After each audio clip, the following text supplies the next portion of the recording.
ശങ്കരാചാര്യമധ്യം അസ്മദാചാര്യപര്യന്തം വന്ദേ ഗുരുതരം. വേദിയെയും സദസ്സിനെയും ധന്യമാക്കുന്ന സനാതനധർമ്മ വിശ്വാസികളെ സാദര നമസ്കാരം. പരിപാവനമായ ഈ ക്ഷേത്ര സന്നിധിയിൽ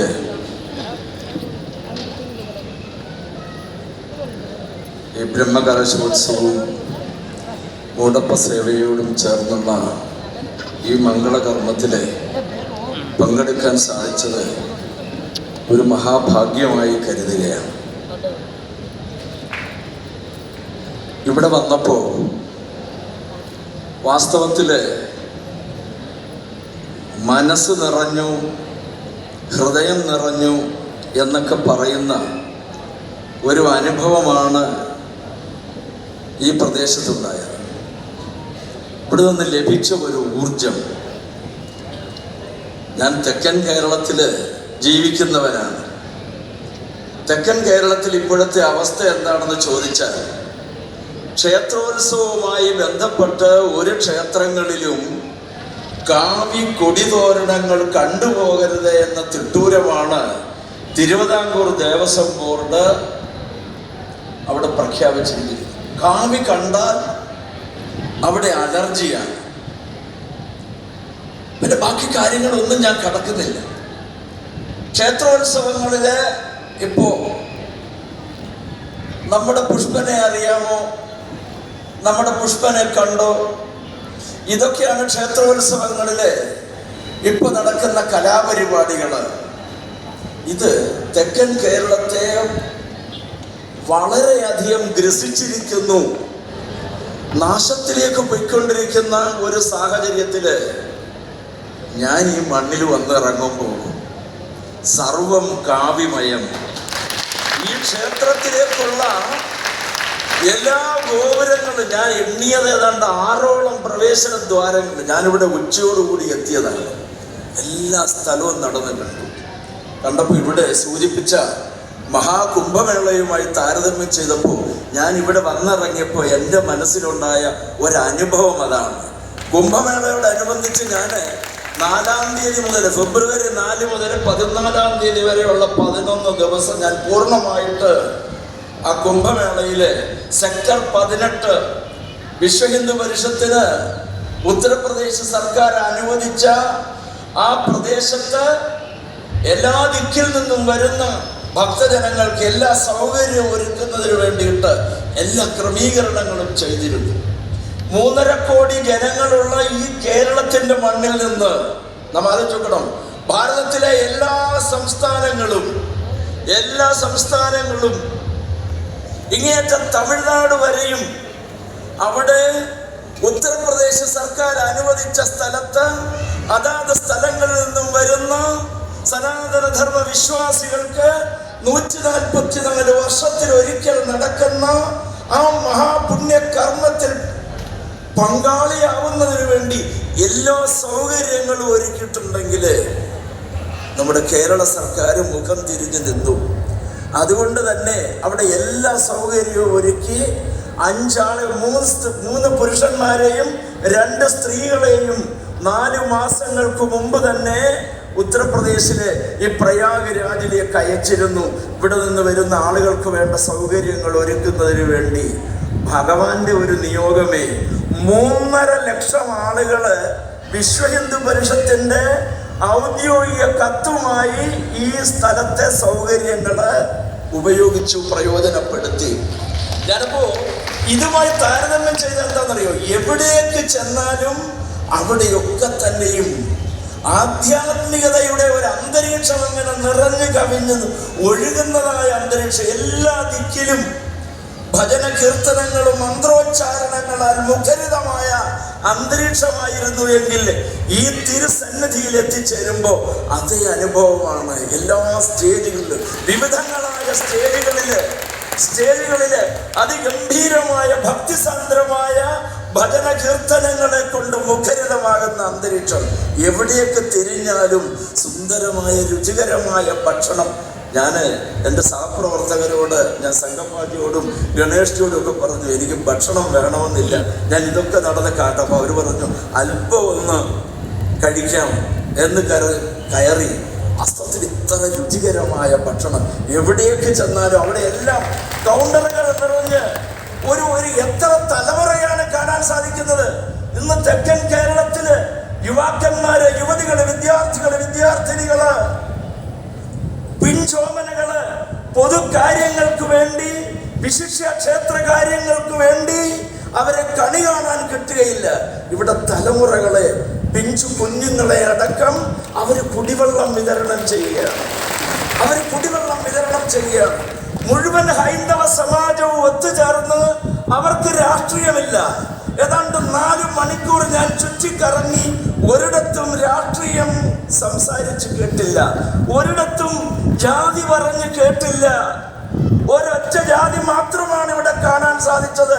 ഹിന്ദു എന്ന ബോധം നമ്മെ ബന്ധുവാക്കുന്നു എന്ന ഒരു ഒറ്റ പ്രയോഗം മാത്രമായിരുന്നു നമുക്കിവിടെ കാണാൻ സാധിച്ചത്. അതുകൊണ്ടാണ് ഞാൻ പറഞ്ഞത്, ഞാൻ ഇവിടെ ഈ ക്ഷേത്രത്തില് ഇന്ന് നിങ്ങളുടെ മുമ്പാകെ നിൽക്കുന്നത് ഈ 2025 4ാമത്തെ പ്രാവശ്യമാണ്. ജനുവരിയിലും ഫെബ്രുവരിയിലുമായിട്ട്, മാർച്ച് ആദ്യവാരത്തിലുമായിട്ട് 3 പ്രാവശ്യം ഇതിനു മുൻപ് വന്നിരുന്നു. അപ്പോഴൊക്കെ വൃണഹൃദയനായിട്ടായിരുന്നു ഞാൻ പോയിരുന്നത്. ഭഗവാനെ, എന്തോ ഒരു നെഗറ്റീവ് എനർജി ഇവിടേക്ക് ഇങ്ങനെ കാർമേഘത്തിന്റെ രൂപത്തിൽ പടരുന്നുവോ എന്ന ഒരാശങ്കയുണ്ടായിരുന്നെങ്കിൽ ഇന്ന് അത് മുഴുവനും പൂർണ്ണമായും മാറി പ്രകാശമാനമായ ദീപ്തമായ അന്തരീക്ഷം, ഭഗവാന്റെ എല്ലാ അനുഗ്രഹ കലകളും അങ്ങനെ നിറഞ്ഞു കവിഞ്ഞ് ഒഴുകുന്നതായ ഒരു അന്തരീക്ഷമാണ് ഈ പ്രദേശത്തേക്ക് കടന്നു വരുമ്പോൾ കാണാനായിട്ട് സാധിച്ചത്. അതിലൂടെ ഒരു വലിയ സന്ദേശമാണ് ഈ മദനന്തേശ്വര സിദ്ധിവിനായക ക്ഷേത്ര സന്നിധിയിൽ നിന്ന് ലോകത്തിലാകമാനമായ വലിയൊരു ദൃഷ്ടാന്തം പകർന്നു കൊടുക്കുകയാണ്. ഇന്നലെ വരെ കേരള സമൂഹം ഈ ഭാരതത്തിന്റെ മണ്ണിൽ, ലോകത്തിന്റെ നെറുകയിൽ അനുഭവിച്ചിരുന്നതായ സകലവിധമായ ദുരന്തങ്ങൾക്കും ദുര്യോഗങ്ങൾക്കും ശാശ്വതമായ പരിഹാരം കാണുന്നതിന്റെ നാന്ദി കുറിക്കുന്ന ചടങ്ങുകളാണ് ഈ ക്ഷേത്ര സന്നിധിയിൽ ആരംഭിച്ചിട്ടുള്ളത്. ആധ്യാത്മികതയിലൂടെ നവകേരള സൃഷ്ടി സാധ്യതമാകുമെന്നുള്ളതിന്റെ ഉത്തമ ഉദാഹരണമാണ് ഈ ക്ഷേത്ര സന്നിധിയിൽ നിന്ന് നൽകുന്ന ഏറ്റവും വലിയൊരു സന്ദേശമാണ്. എല്ലാവരും ഒരുമിച്ച് വരുമ്പോൾ ഒരു അപകട സൂചന നാം എന്നും നമ്മുടെ കാതുകളില്, നമ്മുടെ ഹൃദയ കവനങ്ങളിൽ നാം കാത്തു സൂക്ഷിക്കണം. ഇന്നെന്താണ് നമ്മുടെ സംസ്കാരത്തെ തകിടം മറിച്ചുകൊണ്ട് നമ്മുടെ കുടുംബ ബന്ധങ്ങളെ താറുമാറാക്കുന്ന സ്ഥിതിവിശേഷം ഇത് നമുക്ക് കാണാൻ സാധിക്കുന്നു. എന്താണ് നമ്മുടെ കുടുംബവും നമ്മുടെ ക്ഷേത്രവുമായുള്ള ബന്ധം? ഭാരതീയ ഋഷി പരമ്പര പരിശോധിക്കുന്ന സമയം നമുക്ക് കാണാൻ സാധിക്കുന്നു, ഭാരതത്തിന്റെ സവിശേഷതകളാൽ സമ്പന്നമായ ഈ ഭൂവിഭാഗം ഇത് ലോകത്ത് മറ്റ് രാജ്യങ്ങളിൽ നിന്നും പ്രത്യേകത അർഹിക്കുന്നതായ നിരവധി ദൃഷ്ടാന്തങ്ങളെ പ്രകടിപ്പിക്കുന്നു എങ്കിൽ അതിൽ സവിശേഷത ഉള്ളത് എന്താണ്? ഒന്ന്, സന്യാസി സമൂഹം. സർവസംഘ പരിത്യാഗികളായ സന്യാസി സമൂഹത്തെ സമൂഹ നന്മയ്ക്കു വേണ്ടി, ഈ പ്രപഞ്ചത്തിന്റെ നന്മയ്ക്കു വേണ്ടി സ്വജീവിതം ഒഴിഞ്ഞു വെച്ച സന്യാസ പരമ്പര ലോകത്ത് ഒരു ദിക്കിലും കാണാൻ കഴിയില്ല. അത് ഭാരതത്തിന്റെ മണ്ണിന്റെ മാത്രം സവിശേഷതയാണ്. അവർ ചെയ്ത അവരുടെ തപസ്സിന്റെ ശക്തിയായി ആ സന്യാസി സമൂഹത്തിന് ലഭിച്ച ഉൾവിളികൾ അതിവീരവാണികളായി, ആ വീരവാണികൾ ആശ്രമങ്ങളിൽ ധർമ്മഗ്രന്ഥങ്ങളായി രൂപപ്പെട്ടത് നിത്യനൂതനമായ ചിരപുരാതനമായ ആ ധർമ്മഗ്രന്ഥങ്ങള്, അതിലെ ആശയങ്ങള് മാനവരാശിയുടെ മാത്രമല്ല ജന്തുജീവജാലങ്ങളുടെയും വൃക്ഷലതാദികളുടെയും സർവതോന്മുഖമായ ഉയർച്ചയ്ക്ക് വേണ്ടി, വളർച്ചയ്ക്ക് വേണ്ടി അതിനു വേണ്ടതെല്ലാം തന്നെ സംവിധാനം ചെയ്യുന്ന അതിൻ്റെ പഠന നിരീക്ഷണ ഗവേഷണ കേന്ദ്രങ്ങളായിരുന്നു നമ്മുടെ മഹാക്ഷേത്രങ്ങള്. നമ്മൾ ചോദിക്കുമല്ലോ, എന്തിനാണ് ഈ ക്ഷേത്രം? എനിക്ക് അനുവദിച്ച സമയം 15 മിനിറ്റാണ്. അതുകൊണ്ട് ചുരുക്കത്തിൽ പറയാം, നിങ്ങൾ ശബരിമലയ്ക്ക് പോകുമല്ലോ, ശബരിമലയ്ക്ക് പോകുമ്പോൾ ആരോഗ്യ വകുപ്പിന്റെ ഈ ഓക്സിജൻ പാർലറുകൾ ഇപ്പോഴത്തെ കഴിഞ്ഞ കുറെ കാലമായിട്ട് കാണുന്നത് എന്താണെന്നറിയോ? വെറുതെ ഈ ബോർഡ് മാത്രമേ ഉള്ളൂ, അതിനകത്ത് യാതൊരു ഉപകരണങ്ങളുമില്ല, ആൾക്കാരുമില്ല എന്നുള്ളതാണ് അനുഭവം. പക്ഷെ എന്തിനു വേണ്ടിയാണ് ഈ ഓക്സിജൻ പാർലറുകൾ? മല കയറുന്ന ആളുകൾക്ക്, അയ്യപ്പന്മാർക്ക്, അവർക്ക് ഏതെങ്കിലും തരത്തില് പ്രാണവായു ശ്വസിക്കാൻ ബുദ്ധിമുട്ടുണ്ടായാൽ ഉടനടി ആ പ്രാണവായുവിനെ പ്രദാനം ചെയ്യുന്നതിന് വേണ്ടി ആണ് ഓക്സിജൻ പാർലറുകളെങ്കില് നമ്മുടെ പൂർവ്വസൂരികള് നമ്മുടെ നാട്ടിലെല്ലാം തന്നെ നമ്മുടെ നാടിനെയും നഗരത്തെയും സംവിധാനം ചെയ്തുകൊണ്ട് മഹാക്ഷേത്രങ്ങൾക്കും മറ്റു ക്ഷേത്രങ്ങൾക്കും രൂപകൽപ്പന ചെയ്തുവെങ്കില് മനുഷ്യന്റെ മാത്രമല്ല ജന്തു ജീവജാലങ്ങളുടെയും വൃക്ഷലതാദികളുടെയും നിത്യജീവിതത്തെ നിത്യസുഖപ്രതിഷ്ഠിതമാക്കുന്നതിന്, നിത്യാനന്ദപ്രദമാക്കുന്നതിന് വേണ്ടിയുള്ള സംവിധാനങ്ങളായിരുന്നു ഓരോ ക്ഷേത്രങ്ങൾ കേന്ദ്രീകരിച്ചുകൊണ്ട്. ഭോജനശാലകള്, വ്യായാമശാലകള്, കളരികള്, വൈദ്യശാലകള്, വിദ്യാലയങ്ങള് അന്നം ദാനമായി കൊടുക്കുന്നു. വേറൊരു ദിക്കിലും കാണാൻ കഴിയില്ല. സനാതന ധർമ്മത്തിന്റെ യുക്തിഭദ്രതയുടെ ബാലപാഠമാണ്. അന്നം ദാനമായി കൊടുക്കുന്നു, കനകം ദാനമായി കൊടുക്കുന്നു, ഗോവിനെ ദാനമായി കൊടുക്കുന്നു, ഭൂമി ദാനമായി കൊടുക്കുന്നു, വിദ്യ ദാനമായി കൊടുക്കുന്നു. എല്ലാത്തിനെയും കൊടുക്കാൻ പഠിപ്പിച്ച ആ മഹാതത്വസംഹിത ഇന്നെന്താ സംഭവിച്ചിരിക്കുന്നത്?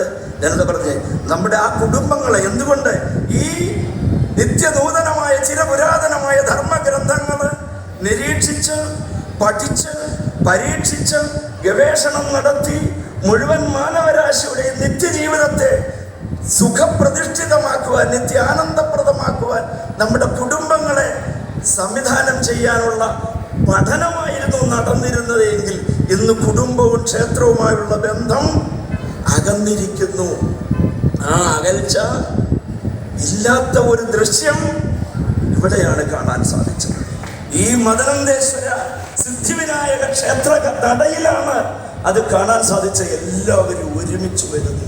ഈ കൂട്ടായ്മ ഭഗവാനെ കാത്താൽ ഭഗവാൻ നിങ്ങളെയും കാത്തുരക്ഷിക്കും. യാതൊരു സംശയമില്ലാത്ത കാര്യമാണ്. ഞാൻ പറഞ്ഞല്ലോ, ഞാൻ ചെങ്ങന്നൂരിൽ നിന്നാണ് വരുന്നതെന്ന് പറഞ്ഞു. അവിടെ ഇതേപോലെ ഒരു മഹാക്ഷേത്രമുണ്ട്.